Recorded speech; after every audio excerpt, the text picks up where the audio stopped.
Pertanyaan sekarang, saya yakin Tuhan saya Allah, tapi Allah nggak kelihatan. Ada alasan tak kenapa Allah nggak kelihatan? Ada alasannya. Anda tanamkan baik-baik, ini masalah akidah yang paling penting. Kata Nabi, atau disebutkan dalam banyak riwayat, bahwasanya nabi-nabi pun belum pernah ada nabi yang lihat Allah, termasuk Nabi Muhammad SAW. Kita ambil dalilnya dalam hadis Bukhari. Waktu Nabi SAW pulang dari Isra Mi'raj, jemaah sekalian, Aisyah bertanya radhiyallahu anha, berkata, istri beliau, ya Rasulullah, hal tara rabbak, apakah anda waktu Mi'raj ke langit, terima perintah salat, sempat lihat Tuhan anda enggak? Lihat enggak Allah itu bagaimana? Apa jawaban Nabi SAW? Nurun ala nur anna arah. Allah itu cahaya, di atas cahaya, terang sekali, bagaimana saya bisa melihatnya? Artinya Nabi SAW mengatakan, saya sendiri belum pernah lihat bagaimana itu Allah. Contoh sebelumnya Nabi Musa alaihissalam. Nabi Musa waktu menerima wahyu Taurat, itu selama 40 hari, turun Taurat lengkap. Al-Quran 23 tahun baru lengkap. Kalau Taurat 40 hari, nunggu di gunung Tursina. Tursina sebuah wilayah di Mesir sekarang. Itu banyak gunung-gunung batu, ada satu gunung batu yang tinggi, Nabi Musa nunggu di situ. Setiap hari Jibril datang turunin surah, turunin ayat gitu. Setelah berlalu 37 hari dari 40 hari menunggu Taurat turun, Nabi Musa alaihissalam tiba-tiba bertanya kepada Allah, mengatakan begini dalam Al-Quran, A'udzubillahi minasyaitonir rajim, Rabbi arini anzur ilaik. Wahai Tuhanku, izinkan aku melihatmu. Aku beriman kau ada ya Allah, tapi aku ingin lihat kau bagaimana. Allah menjawab, tidak mau mengecewakan Nabi Musa. Sebagai manusia Allah mengatakan, lan tarani. Perlu anda tahu dalam bahasa Arab jemaah sekalian, ada 3 kosakata la, tidak yang berarti tidak. Ada la biasa artinya tidak, ada lam dengan mim, lam artinya tidak pernah, ada lam dengan nun, lan artinya tidak akan pernah. Allah mengatakan apa? Lan tarani, kau tidak akan mampu melihatku wahai Musa. Tapi Allah nggak mau kecewain Musa. Ternyata Musa selama 37 hari jemaah sekalian kagum-kagum melihat gunung-gunung batu di situ. Pergantian siang malam, burung-burung yang terbang, air yang mengalir di lereng-lereng gunung. Lalu dia mengatakan, Allah mengatakan apa? Walakin unzur ilal jabal, fa in istaqarra makanahu fasawfa tarani. Coba kamu lihat gunung-gunung batu di sekitarmu hai Musa. Kalau mereka bisa menampung kedatanganku, kata Allah, kau akan bisa melihatku. Apa yang terjadi? Allah lanjutkan, falamma tajalla rabbuhu lil jabal, waktu Allah baru niat mau datang, belum datang, ja'alahu dakka, semua gunung batu itu hancur lebur, tidak mampu menampung kedatangan Allah. Wa kharra Musa sa'iqa, lalu Musa pingsan tiba-tiba. Waktu Nabi Musa bangun, langsung ucapkan kalimat amantu billah, saya beriman pada Allah. Berarti fakta lapangan, nabi-nabi aja belum pernah lihat Allah. Masih pertanyaan lagi jemaah sekalian, kenapa Allah nggak bisa kelihatan? Saya akan jawab dan tolong ini jadikan sebagai pegangan hidup. Ini landasan akidah kita. Kata para ulama, karena anda kalau sholat, anda mengucapkan satu kalimat yang merupakan jawabannya. Allahu Akbar. Allah Maha Besar. Akbar adalah siga mubalaghah dalam Islam. Sesuatu yang melampaui batas, Maha Besar. Kita terangkan. Kata Nabi SAW, perumpamaan bumi yang kalian tinggali ini dibanding dengan langit pertama di atas kepala kalian, ada 7 lapis langit. Allah mengatakan, sab'an shidada, 7 lapis langit yang kokoh. Alladzi khalaqa sab'a samawatin tibaqa, yang menciptakan langit tibaqa bersusun, 1, 2, 3, 4, 5, 6, 7. Allah di atas langit ke-7. Kata Nabi SAW, perumpamaan bumi yang kalian tinggalin dibanding dengan langit pertama di atas kepala kalian, ibaratnya seperti cincin yang dibuang di padang pasir.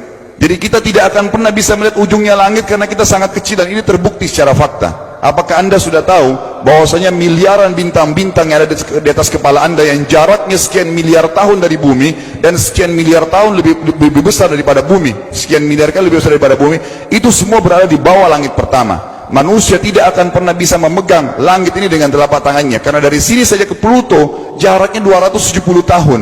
Nggak bakal bisa ada astronot dikirim kena mati di tengah jalan. Jaraknya jauh sekali bintang-bintang, dan semua berada di bawah langit pertama. Kata Nabi SAW, di atasnya ada langit kedua besarnya, digabung antara bumi sama langit pertama seperti cincin dibuang di padang pasir. Langit ketiga, 2, 1 dan bumi digabung tiga-tiganya, dimana langit ketiga seperti cincin dibuang di padang pasir, sampai langit ke-7, 5, 6, 4, 3, 2, 1 dan bumi 7 digabung, dibanding langit ke-7 seperti cincin dibuang di padang pasir. Dan langit yang luas ini jemaah sekalian dipenuhi dengan makhluk Allah yang lain namanya malaikat. Dalam hadis Bukhari kata Nabi SAW, waktu saya sedang dimi'rajkan ke langit, tidak ada 4 jari pun ukuran di langit yang luas itu, kecuali saya temukan malaikat yang sedang ruku atau sujud, penuh dengan jumlah mereka. Anda tahu malaikat itu ada namanya nama kelompok, seperti Raqib, Atid itu kelompok. Di bawah Raqib banyak miliaran malaikat, di bawah Atid miliaran malaikat. Sama dengan Munkar Nakir, ada memang nama kelompok. Makanya kalau manusia 5 miliar, rakib atidnya 10 miliar. Rakib atidnya 10 miliar. Lalu kata Nabi SAW, di atas langit ketujuh ada Sidratil Muntaha.